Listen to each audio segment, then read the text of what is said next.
José Antonio é un dos 80 dinamizadores da Deputación que están a chegar as novas tecnoloxías aos máis maiores dos concellos da provincia. No seu caso, traballa con 4 grupos no concello de Láncara. Un deles, estes usuarios da residencia da Veiga. Son maiores de 55 anos e traballamos desde 3 ámbitos: estimulación cognitiva, estimulación funcional e alfabetización digital.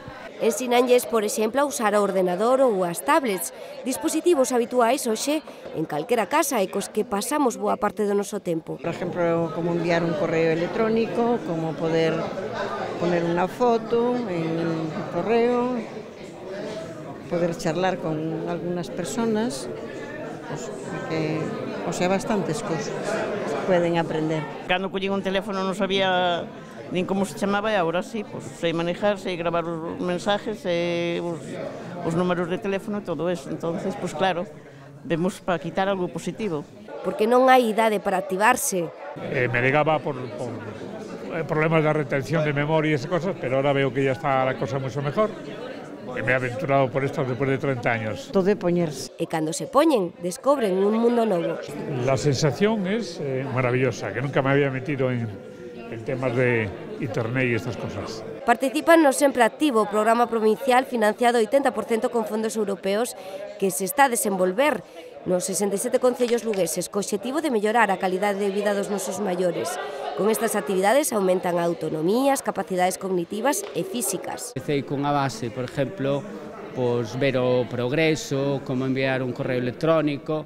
Hai unha cousa que lles encanta que, por exemplo, a utilización do móvil, poñer uns cascos, escoitar a radio, non sabes? O sea, son pequenas cousas, descubrimentos que les están, pois eso, moi atentos, hai moitas preguntas, claro.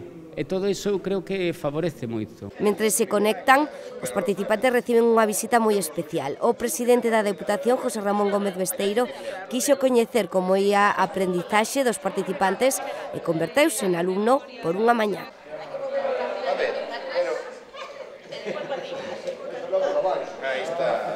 As persoas, en canto manteñen un nivel de actividade, sobre todo no mundo das novas tecnoloxías, mantéñense máis comunicados, non?